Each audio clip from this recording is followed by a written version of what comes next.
Welcome to the Tipping Point Show. I'm Jimmy Evans. I'm so glad that you've joined me today.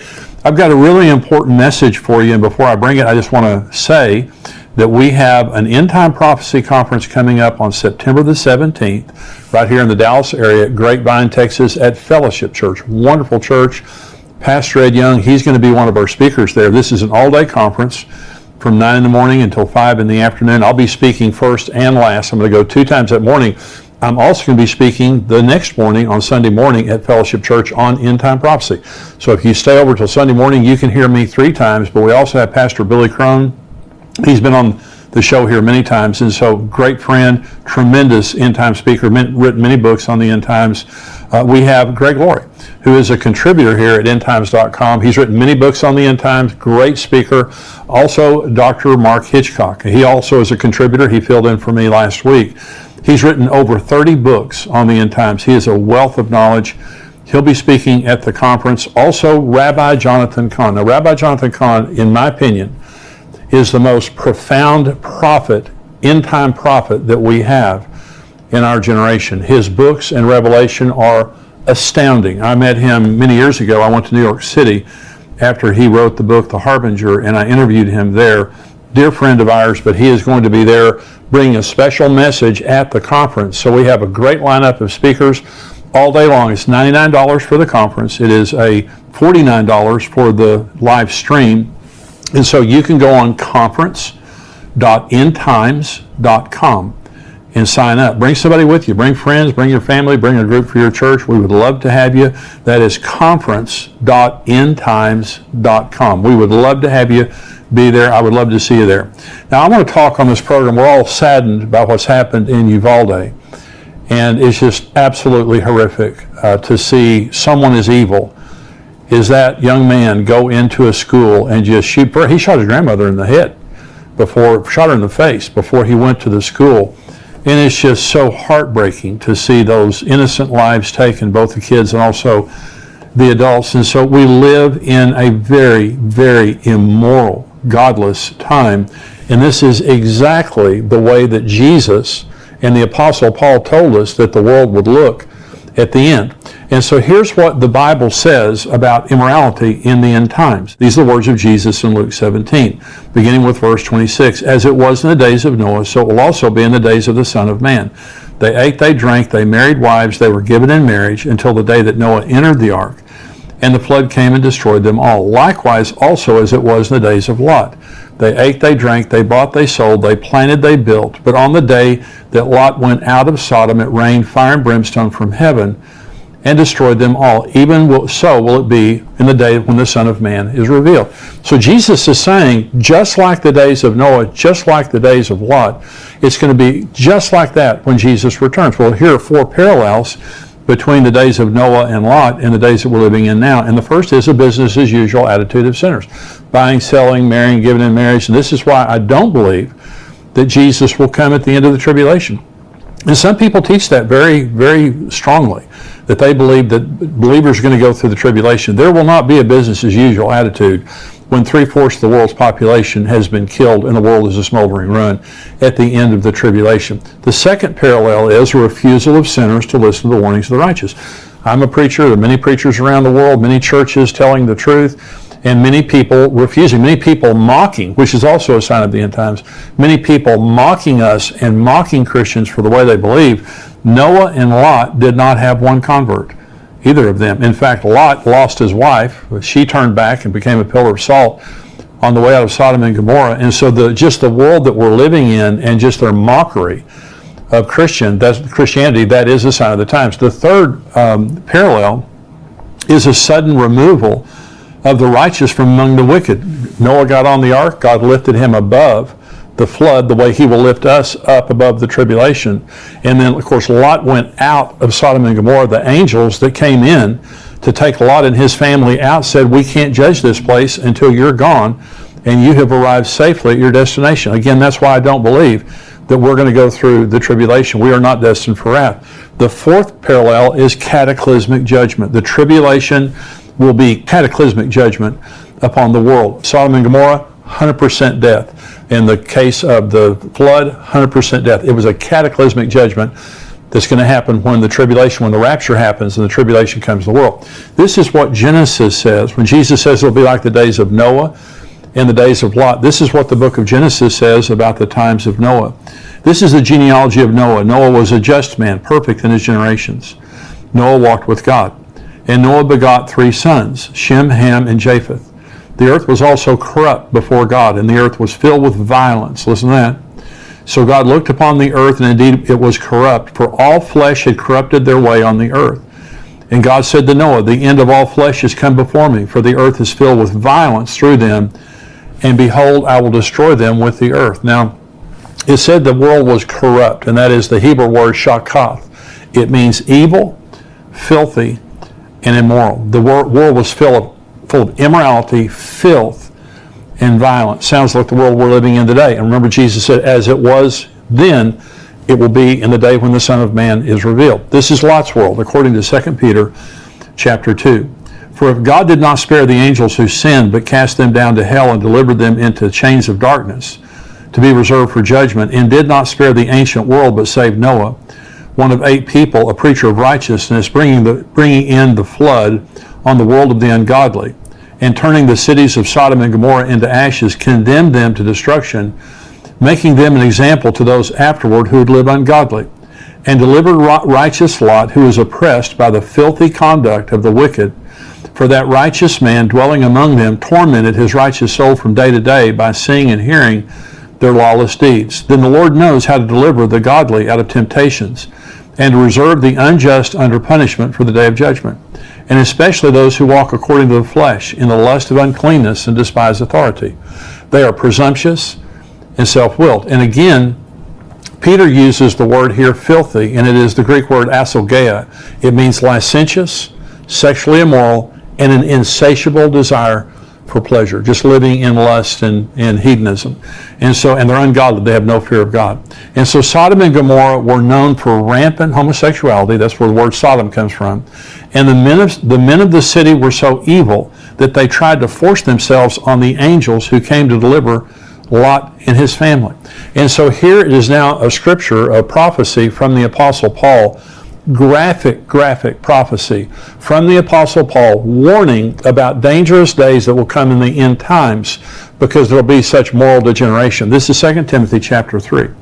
But know this, in the last days perilous times will come, for men will be lovers of themselves, lovers of money, boasters, proud, blasphemers, disobedient to parents, unthankful, unholy, unloving, unforgiving, slanderers, without self-control, brutal, despisers of good, traitors, headstrong, haughty, lovers of pleasure rather than lovers of God, having a form of godliness, but denying its power, and from such people turn away.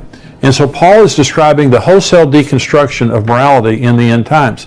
And this is being fulfilled right before our eyes. And I'm saying this was not true when I was a child. I'm 68 years old. I was born in 1953. And I'm telling you, it was a different world. You just assumed everybody was a Christian. You just assumed all your teachers were Christians. I went to a school, 10 Commandments on the wall. There was a prayer that was prayed in the name of Jesus every single day I was in public school, from the time I was in first grade till the time that I graduated. And so it was just a different society. There were problems, but nothing like what we see happening today. And especially in the last 20 years, I look back on the beginning of the internet, and there was problems before that, but there has been just this rapid disintegration that has happened since the internet was invented. And a lot of this kind of behavior is promoted through social media and the internet and things like that. So this prophecy from 2 Timothy from the Apostle Paul gives 19 different specific measurements of rejection of biblical morality. 19. When he says lovers of self, lovers of money, boastful, 19 different descriptions of the immorality in the end times, which every single one of them are true in our time. He said, well, why would he give so many? Because immorality isn't just about sex. It is about our whole lives. Sexuality is just one part of immorality, but also lying and stealing and violence and corruption and selfishness and all those kinds of things. And so immorality is like a cancer that spreads. Once you get a little bit of it, it's like leaven. It spreads everywhere. The second reason that he gives so many is it explains why God hates immorality and why he judges it so severely. Let me say this. The reason that God hates immorality is because it damages people. God loves people. God isn't some ogre that just sits up in heaven and doesn't want us to have any fun. Morals protect. If you don't understand why morals are there, morals protect. If you brought your children to me and you said, Jimmy, we've had an emergency, could you take care of our kids for a while we take care of this emergency? And I said, sure. Well, if I'm a moral person, your kids are safe. I mean, when you get back a week from now or a year from now, your kids are going to be as good or better than when you left them with me. But if I'm immoral, they're not safe. Morals protect. A moral society is a safe society. And when we rejected the Bible many years ago, when our society began to reject the Ten Commandments and prayer in school and legalize abortion, all those kinds of things, and we rejected the morality of the Bible, the Judeo-Christian ethic, immorality, that made our nation great, look what happened. There has never been a great immoral society. Rome, Greece, Egypt, Babylon, you go back in world history, they began as moral societies that become great and they fall from within because they no longer have the protection of morals. And our founding fathers warned us that the Constitution of the United States was designed for a moral and godly people. And it was wholly inadequate for the government of any other. And that's why we see right now, when people are unrestrained in their hearts, you can't restrain them any other way. And we're seeing now, inner city Chicago, the Los Angeles, San Francisco, many places in America, they just can't handle the crime and the immorality because it's people's hearts. And they can't hire enough police officers to do that. Another reason that Paul lists so many is it very specifically describes the world of the end times and why it will be such a dangerous place. Paul says, beware, in the end times, it will be a dangerous place to live. And he goes into all the descriptions there. Every generation has had immorality. Jesus' generation had immoralty. Noah and Lot, they had immorality. Not the way we have immorality today. It is worldwide. Children, if they have a cell phone, they can get it. They can use Bible apps to get into immorality. It is everywhere. It has covered the earth, and it has gone to a level, again, that you have young men walking into schools and shooting little children, like Sandy Hook and like in Uvalde this week. Another reason that the Apostle Paul used 19 different descriptions is it describes the perverted value system of the end times. All societies have values, and so it's their culture. And so in America today, our culture has degenerated, and we are now celebrating things that 30 years ago we forbid. And what's happening right now with little children going to school and being convinced now that they're of a different gender. And I'm going to read an article here in just a little bit that talks about preschoolers and how preschoolers are now being indoctrinated into the woke culture. And so when you take everything that the Apostle Paul said, and all 19 of those things, they fall into 4 categories. And so here are the 4 categories of the end times moral degeneration. One is exaltation of self and narcissism. They will be lovers of themselves. I was watching football as a boy, and it was the Dallas Cowboys. I've been a lifelong Dallas Cowboys fan. I was watching football, and football players did not strut or celebrate after they made a play. They wouldn't let you do that. And the first time I ever saw a football player pound their chest or celebrate, I believe it was Hollywood Henderson was in a football game, and Tom Landry pulled him out of the game because he considered that poor sportsmanship. And so, of course, today, everyone loves themselves. People, and I'm not saying there's anything wrong with celebrating if you're a football player. I'm just saying it was a different society, and people, they weren't as narcissistic. You weren't allowed to sit and take selfies of yourself all day long and send them to all your friends. It's not about yourself. And so, lovers of self, here's what Paul says, lovers of self, boasters, proud, haughty, headstrong. This is the first thing that he says. Look at our society today. And the narcissism, the exaltation of self. Here's the second thing Paul says, is the rejection of authority.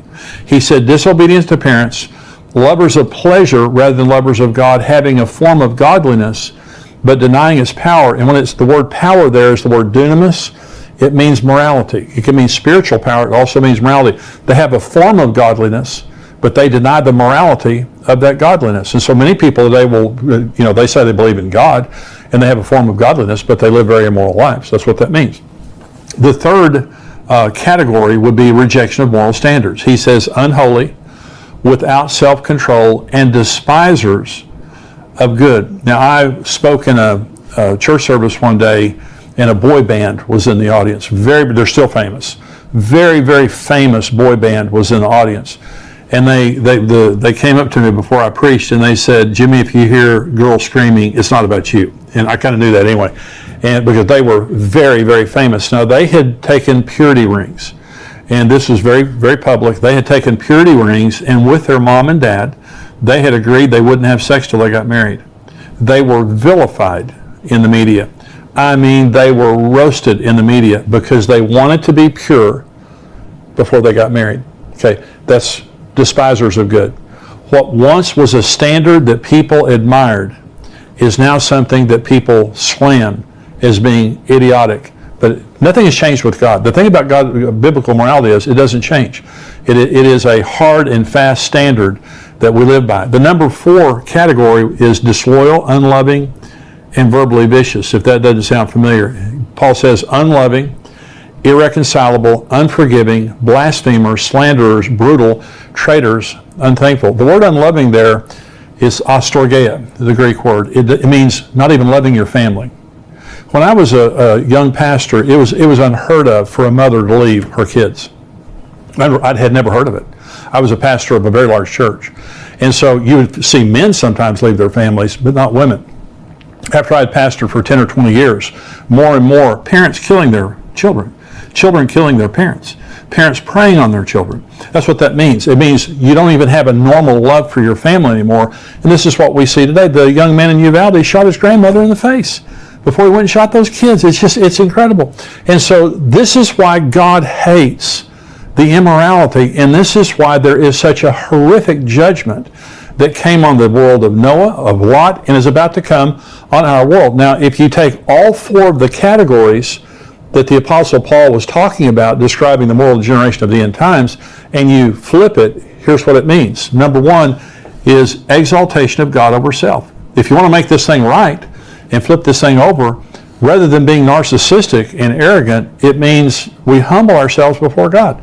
That's what we should be doing. That's what Christians should be doing. We shouldn't be like the world. We shouldn't be full of ourselves. And this is the whole issue of worship and focusing our lives on God. It's not about me. It wasn't about me. It's not about me. It never will be about me. It is about Jesus. When we go to heaven for all of eternity, we will worship Jesus Christ and not ourselves. The number 2 category, if you flip these things around, is submission to God's authority and to His delegated human authority. I submit my life to God. It's not about what I can do. It's about what I should do. I'm under God's authority. And it says they're rebellious to parents. They're disobedient to parents. And so if I'm a child, I should be submitted to my parents. I'm submitted to my boss at work. I'm submitted to the governing authorities. I have an attitude of submission. We now have Antifa, and we have these groups that are completely against all forms of authority. And so, this is growing in our society. Number 3 standard or category would be acceptance of absolute moral standards of the Bible, rather than being immoral and haters of good. We love good. And the fourth category is loving others loyally and sacrificially, rather than being brutal, unforgiving, irreconcilable, and things like this. This is how America began. Those were the standards that made America great. And so America, and let me say this, this will not get better. Okay. As believers, we can be the salt and light of the world, but we know according to the words of Jesus that when He returns, it's going to be like Noah, and it's going to be like Lot. He told us exactly what the world is going to be like, and that's why Jesus can come at any time. And I'm saying, for me personally, I want Jesus to come now. There's nothing in this life. All my family's going with me. All the people I care about are going with me. And this world is a rotten, evil place. And so again, it says that Lot's righteous soul was vexed day after day as he had to sit there and watch what those people were doing. And I know that that's the way many of you feel. That's the way I feel. When you see what's happening in Uvalde, when you see the things that are happening in the world right now, it just breaks your heart and it vexes your soul. And you say, how long can this go on? Well, it can go on until the time that the rapture happens. And that will happen. The world is not going to be a better place. I hope a lot of people get saved, and that's the job of the church, is for us to be salt and light in the world and for us to preach the gospel. And so that has to keep going on. And so here's what Jesus told us in Matthew 5. He said, you're the salt of the earth, but if the salt loses its flavor, how can it be seasoned? It is then good for nothing but to be thrown out and trampled underfoot by men. You are the light of the world. A city that is set on a hill cannot be hidden, nor do they light a lamp and put it under a basket, but on a lampstand, and it gives light to all who are in the house. Let your light so shine before men that they may see your good works and glorify your Father in heaven. This is our job in the end times world, and that is we have to be standard bearers. We have to be people of the light. It's so important. It's so important to be together with other believers, because when you get off by yourself, you weaken, especially when you get around immoral people. 1 Corinthians 15:33 says, don't be deceived. Bad company corrupts good morals. And so if you let your kids be around bad kids, no one's perfect, but if you let them be around unbelievers, it's going to corrupt their morals. If you have friends, your closest friends are people who are unbelievers, who have ungodly lifestyles, it's going to corrupt your morals. We need to be around believers. We need to be in church like never before, and we need to be the salt and the light of the world. That is what God has called us to do. And so if you're watching on YouTube, I hope that this message has been a blessing to you. Now, we have a subscriber-only area of this podcast, and I'm about to go into it right now. Plus, we have many other articles and videos all week long that come out. If you're not a subscriber to endtimes.com, it's $7 a month. It's $77 a year. We would love to have you be a subscriber. And this is how we support the ministry, is through subscriptions. And so $7 a month, $77 a year. We try to make it very affordable. But we have Greg Laurie, we have Dr. Mark Hitchcock, myself, writing articles, creating videos to keep you encouraged and informed on what is happening in the world that we live in. And I believe that it is a bargain for $7 just to receive some encouragement. Every single week, several times a week, we come out with articles and videos. Become a subscriber, endtimes.com. God bless you.